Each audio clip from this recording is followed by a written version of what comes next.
Tax है वो आपने दिया, फिदिया दिया उनका, वह हुआ जबकि वो मुहर्रमुन हराम था अलैकुम तुम पर, इखराज जो हम उनका उनके घरों से निकालना या वतन से जिला वतन करना, तुम पर ऐसा करना जो है वो क्या था, हराम था।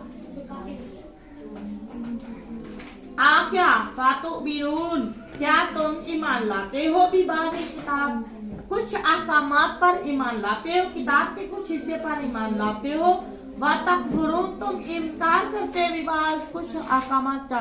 क्या ऐसा मुसलमान हो सकता?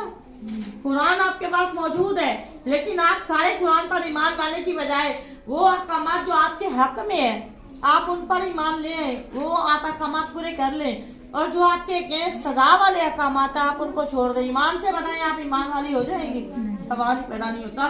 तो यही बात है, ये यहूदियों का वतीरा, उनकी आदत थी कि वो कुछ अल्लाह के अहकामात मानते थे और कुछ जो है वो अल्लाह के अहकामात को नजरअंदाज करते थे, इनकार करते थे। फमा जज़ाउ, अब बाज के साथ कुफर करते थे, यहाँ से क्या मुराद है? आका इस्लाम सल्लल्लाहु अलैहि वसल्लम के जमाने में जो अंसार थे, ठीक है, जिन्होंने मदद की थी वो मदीने के लोग थे। अंसार इस्लाम से पहले वो मुशरिक थे और इनके दो कबीले थे, औस और खजरज। इनके दो कबीले थे, औस और खजरज। उनकी आपस में हर रोज जंग होती थी, आए दिन लड़ाई होती थी। इस तरह यहूदी मदीने के जो यहूदियों के कबीले थे मदीने में जो रहते थे वो 3 कबीले थे, बनु कैनका, बनु नज़ीर और बनु कुरैजा। ये भी आपस में हर वक्त लड़ते रहते थे। बनु कुरैजा जो थे औस के साथी थे, हलीफ थे, साथी थे। बनु औस के क्या थे? साथी थे। और बनु कैनका और बनु नज़ीर ये खजरज के साथी थे। हलीफ कहते हैं साथी दोस्त को, और हलीफ दोस्त होता है, हरीफ होता है दुश्मन। साथी थे, हलीफ थे। जंग में ये अपने अपने साथियों की मदद करते, अपने ही मजहब यहूदियों को कत्ल करते थे और इनके घरों को वो लूट लेते थे और उन्हें वतन से पावर मिलती तो उनको वतन से भी निकाल देते।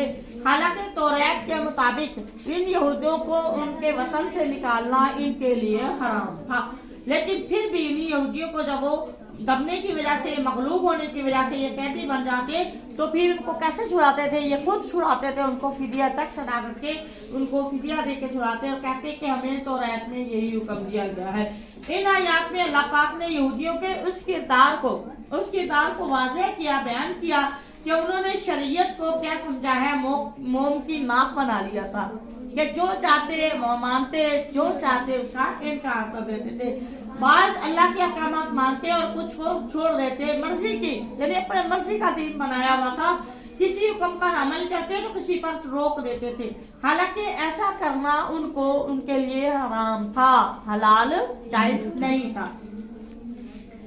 और कभी ऐसा होता था शरीयत का कोई सख्त हुक्म आ जाता तो उसको रोक देते, कत्ल करते, उनको खराज करना, मुल्क से निकालना, एक दूसरे के खिलाफ काफरों की मदद करना, और उनकी शरीयत में भी ये हराम था।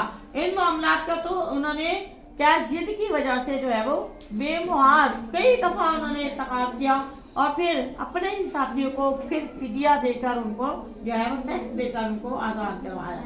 हालांकि ये पहले 3 मामलात का एहतियात करते, 3 मामलात में तो कभी भी बात यहाँ तक ना पहुँचती। ठीक है, तो अल्लाह पाक फरमा रहे हैं कि ये तुम्हारा ये कुफर ही है, तुम अल्लाह के कुछ अहकामात को मानते हो और कुछ को छोड़ देते हो।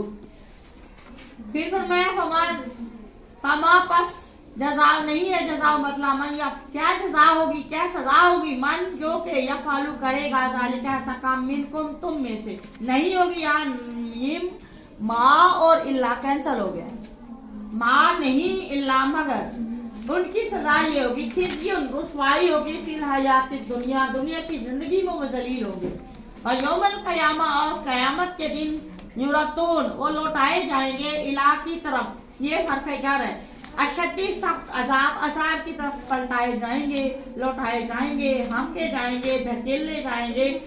वमल्लाहु और अल्लाह पाक नहीं है भी गाफिल, बेनियाज नहीं है, गाफिल नहीं है, अम्मा से तामालून जो तुम काम करते हो, जो भी तुम्हारे अमाल है, यहूदियों के जितने भी लोग हैं सबके जो काम है अल्लाह पाक उनसे गाफिल नहीं है।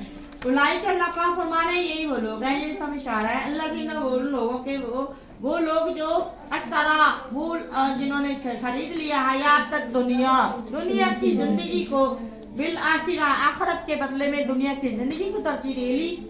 फला युखफ़फ़ अल्लाह पाक फरमाते नहीं किया जाएगा हल्का, खफ़्फ़ा हल्का करना, युखफ़फ़ हल्का नहीं किया जाएगा, अनहुम उनसे अज़ाब हल्का नहीं किया जाएगा, वला हुम और वो नहीं होंगे युनसरून और उनकी मदद भी नहीं की जाएगी। मतलब ये है कि शरीयत के किसी हुक्म को मानने और किसी को नजरअंदाज करने की अल्लाह पाक सजा बयान फरमा रहे हैं कि फिर आखिरत दुनिया में तो वो जलील और रुस्वा होंगे, लेकिन आखिरत में भी क्या होगा उनको वो अजाब मिलेगा जो उनका हल्का नहीं किया जाएगा, या खलूद बिन नार होंगे।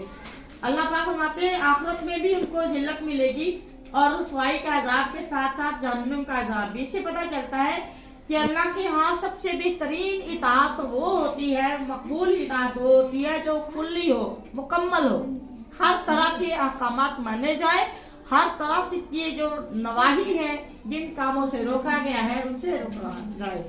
बाज बातों का मान लेना और बाज को छोड़ देना ये दीन नहीं है, ये अपनी मन मर्जी है, तो इस्लाम मन मर्जी की इजाजत नहीं देता।